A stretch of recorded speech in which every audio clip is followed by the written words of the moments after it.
آج ہم سیکھنے والے ہیں سابقے اور لاحقے۔ سابقے کیا ہوتے ہیں؟ یہ الفاظ بعض اوقات کسی لفظ کے شروع میں کوئی علامت لگا کر ایک نیا لفظ بنا لیتے ہیں۔ اور لاحقے کیا ہوتے ہیں؟ جب کوئی علامت کسی لفظ کے آخر میں لگا کر نیا لفظ بنا لیا جائے اسے لاحقے کہتے ہیں۔ یعنی اگر کسی لفظ سے پہلے کچھ لگا دیا جائے کوئی علامت تو وہ سابقے ہوگی، اور اگر اس کے آخر میں لگا دیا جائے کسی لفظ کے تو وہ لاحقے ہو جائے گی۔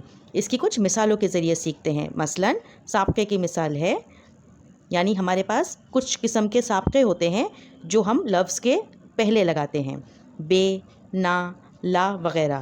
اور لاحقے کون کون سے ہوتے ہیں؟ مند، گری، تر، دان وغیرہ۔ اب اسے کچھ الفاظ کے ذریعے سیکھتے ہیں۔ سابقے میں بے اگر میں نے کسی لفظ کے آگے لگا دیا، یعنی ساختہ کے پہلے اگر میں نے بے لگا دیا تو وہ کیا لفظ بن جائے گا؟ بے ساختہ۔ اور اگر میں نے عزت سے پہلے لگا دیا تو وہ کیا بن جائے گا؟ بے عزت، یعنی بے عزت لفظ بن گیا۔ اور اگر میں نے پناہ سے پہلے لگا دیا تو وہ بے پناہ۔ اسی طریقے سے اگر میں نے تعداد سے پہلے لا لگا دیا تو وہ کیا بن گیا؟ لا تعداد۔ اور اگر محدود سے پہلے لگا دیا تو لا محدود۔ اور اگر میں نے نا کو معلوم سے پہلے لگا دیا تو وہ کیا بن گیا؟ نا معلوم۔ اہل سے پہلے لگا دیا تو وہ بن گیا نا اہل، اور لائق سے پہلے لگا دیا تو وہ بن گیا نا لائق۔ یعنی وہ الفاظ تھے جو بنیادی لفظ تھا اس سے پہلے لگا دیے۔ اب لاحقے کیا ہوتے ہیں؟ جو ہم بنیادی لفظ کے بعد لگاتے ہیں۔ جیسے مند، اگر میں نے دولت کے آگے لگا دیا تو وہ بن گیا دولت مند، اور اگر میں نے صحت کے آگے لگا دیا تو وہ بن گیا صحت مند۔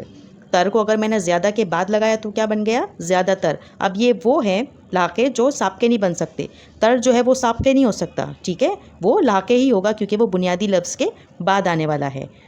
کم کے بعد لگا دیا تو وہ بن گیا کم تر۔ دان کو اگر میں نے سائنس کے بعد لگایا تو وہ کیا بن گیا؟ سائنس دان۔ اگر گل کے بعد لگا دیا تو وہ بن گیا گل دان، اور اگر میں نے کوڑا کے بعد دان لگا دیا تو وہ بن گیا کوڑا دان۔ اگر آپ اس کے بارے میں ہماری انگلش میں ویڈیو جاننا چاہتے ہیں تو اس کے لیے آپ کو تھوڑا سا انتظار کرنا پڑے گا۔ اب اس کے کچھ جملوں کے ذریعے سیکھتے ہیں۔ بے، ہمیں کسی کی بے عزتی نہیں کرنی چاہیے۔ میلے میں لا تعداد افراد تھے۔ اب کچھ لاحقے کی مثال کے ذریعے سیکھتے ہیں۔ مند، یہ شخص بہت صحت مند ہے۔ دان کا اگر جملہ بنائیں تو ایجاد کرنے والے کو سائنسدان کہتے ہیں۔